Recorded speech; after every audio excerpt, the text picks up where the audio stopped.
정관 완전 정복, 지난 시간에 이어서 주식에 관련된 내용을 좀 더 들어가 보도록 하겠습니다. 좀 어려운 내용이 될 수도 있는데요. 이번 방송을 통해서 한번 이런 내용이 있구나, 이런 내용들을 회사에 취사 선택할 수 있는지 없는지 대표님께서 한 번쯤만 들어보시면 도움이 되지 않을까 싶습니다. 자, 이번 조문은 주식 매수 선택권입니다. 네.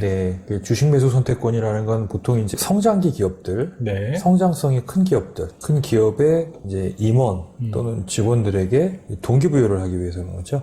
네. 뭐 대표적으로 스톡 옵션이라고부터 알려져 있는. 네. 그래서 우리가 말하는 이제 스톡 옵션입니다. 근데 이제 꼭 뭐 벤처 기업이 아니더라도 이런 주식 매수 선택권을 정관에 명기를 하고, 이 주식 매수 선택권은 등기사항입니다. 등기를 해야 되고요. 매수할 수 있는 권리를 부여하죠. 제가 주식 매수 선택권에 관련된 내용 한번 다 아시겠지만 읽어볼게요. 네. 본 회사는 주주총회의 특별 결의로 발행 주식 총수의 100분의 20의 범위 내에서 관계 법령이 정하는 임직원 등에게 주식 매수 선택권을 부여할 수 있다. 다만 발행 주식 총수의 100분의 3 범위 내에서 이사회의 결의로 주식 매수 선택권을 부여할 수 있다.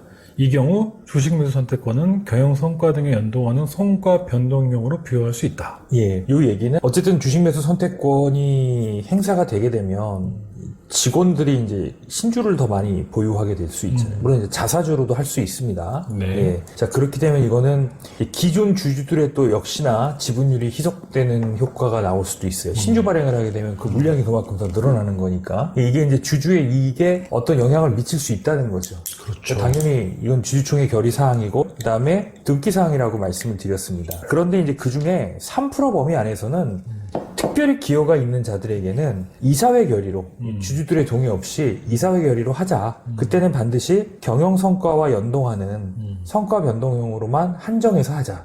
이렇게 이제 할 수 있다는 거죠. 그 3%까지는 뭐 주주들의 이익에 침해될 가능성이 거의 없고, 실제 성과와의 인과관계나 상관관계가 명확하면 성과 변동용으로 해서 부여하자. 이런 조건을 첨가할 수 있다. 이렇게 이해하시면 될 것 같습니다. 네. 그래서 여기 보시면 부여받을 자는 회사의 설립, 경영과 기술 혁신에 기여하였거나 기여할 능력을 갖춘 임직원으로 하되 다음과 같고 어느 하나를 제외한다. 왜 제외했겠습니까? 어떤 뭐 특수관계인들의 이익이 그렇죠. 더 예, 이게 이제 특수관계인들이 이런 제도들을 오남용할 수 있기 때문이죠. 그래서 10% 이상 주식을 가진 주주, 물려권 없는 주식은 제외한 일반 보통 주식을 10% 이상 보유한 주주한테는 제외한다. 그 다음에 이제 이사 등등 주요 경영상의 사실상 영향력을 행사하는지, 이게 사실상 영향력이 중요합니다. 그러니까 임원이라고 다 배제하는 게 아니고요. 그리고 위 각호에 대한 규정된 자의 배우자의 직계명. 이게 실제 대주주가 자기한테 스톡옵션 발행해서 자기가 다 이런 혜택을 누리게 되는, 이게 원래 그런 취지가 아니잖아요. 그렇죠. 예. 실제 법인의 기여가 있는 기 성과물을 직원의 기여한 모든 구성원들과 공유하는 그런 취지로 만들어진 건데, 이게 공유가 아니라 특정 대주주가 임금으로도 상당한 액수를 보수로도 받아가고 또 배당도 받아가고, 그 일종의 그런 모든 성과가 이게 특정인에게 독식되는 거를 더 촉진시키려는 의지가 아니잖아요. 그렇죠. 예, 네. 그래서 이런 조항들이 만들어진 걸로 보고요. 전체적으로 이 모든 직원에게 부여할 거냐, 아니면 이렇게 이제 뭐 100분의 90을 초과할 수 없다, 뭐 80을 초과할 수 없다, 이런 허들을 둘 거냐도 이제 판단해 볼 필요가 있고요. 그 다음에 1인에게 부여하는 한도도 기준을 정할 수 있겠죠. 뭐 이걸 10%로 정할 수도 있고 5%를 정할 수도 있고 더 이상 정할 수도 있고요. 네. 행사 가격은 이제 다음 각호 이상으로 한다. 행사 가격이라는 거는 우리가 이제 이런 거죠. 10,000원에 행사할 수 있게 해주겠다. 근데 지금 현재는 예를 들어서 30,000원이다. 이제 부여받을 당시에 나는 10,000원에 행사할 수 있게 해줘. 그럼 10,000원에 산 거잖아요. 네. 그죠? 이게 곧 행사 가격이 되겠죠. 그러면 나는 이제 요만큼의 차익이 얻게 되는 거죠. 주당 20,000원에. 네. 그 이제 세법에서는 이 20,000원에 대한 부분을 얼마까지 비과세하겠다.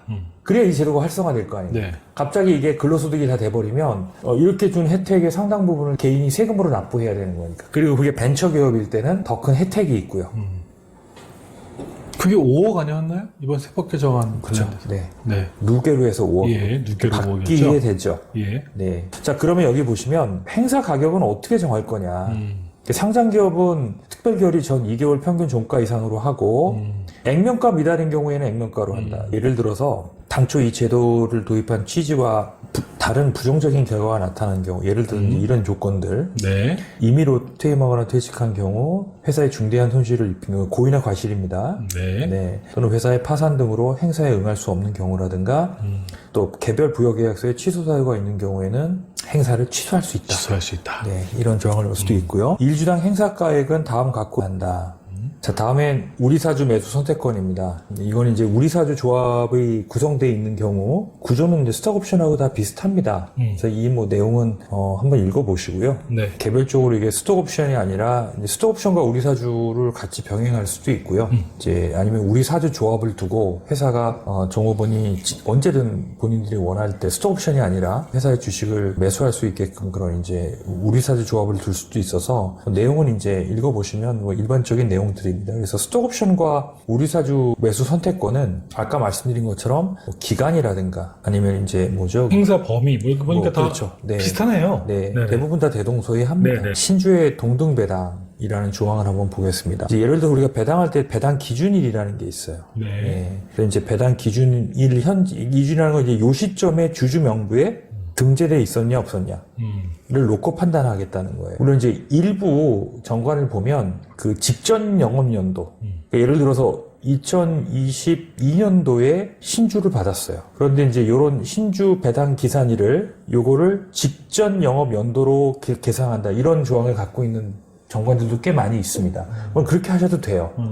올해 신주로 추가 배당을 받거나 증자로 인해서 더 주식을 추가로 배정받거나 아니면 신주주가 됐을 경우라 하더라도 이제 직전 연도 영업연도 말에 받은 걸로 간주해서 배당을 하겠다. 그건 이제 회사가 결정하기 나름이죠. 네. 요건 같은 경우는 이제 그 기준이 아니라 무조건 배당 기준일을 중심으로 해서 그때 주주였냐 아니었냐를 기준으로 배당을 하겠다 결정하는 겁니다. 이익의 소각은 이제 보통 회사는 얼마 범위 안에서 이익으로 주식을 소각할 수도 이걸 이익 소각이라고 하죠. 네. 주식 소각은 자기 주식을 취득하여 소각하는 방법으로 한다. 근데 이제 여기 정관에 넣은 이유는 요거는 이제 정관에 정할 필요는 있겠죠. 네. 얼마까지 우리는 이제 주식 소각을 허용하겠다라는 부분. 근데 이제 이걸 정해놓고, 근데 이거보다 더 높게 해야 된다 그러면 이제 이것도 변경해야 되는 문제가 생길 수도 있겠죠. 아, 이 내용이 상법에 정해져 있는 내용은 아닙니까? 상법에 정해져 있는 내용이라, 만약에 이제 이걸 1항은 자기 취득하는 소각 방법, 이건 이제 상법의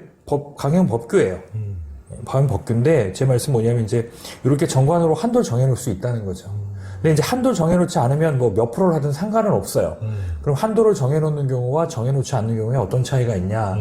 예를 들어서 이제 여러 사람의 어떤 동업자가 많거나 이렇게 있는 경우에는 이제 무한정 특정 대주주의 의사결정에 따라서 소각이 이루어질 수 있잖아요. 네. 상법상으로는 뭐 이익 잉여금이 있는 한에서는 뭐 얼마든지 소각할 수 있다고 돼 있지만 회사 내부적으로는 이제 기준을 정할 수 있다는 거죠. 네.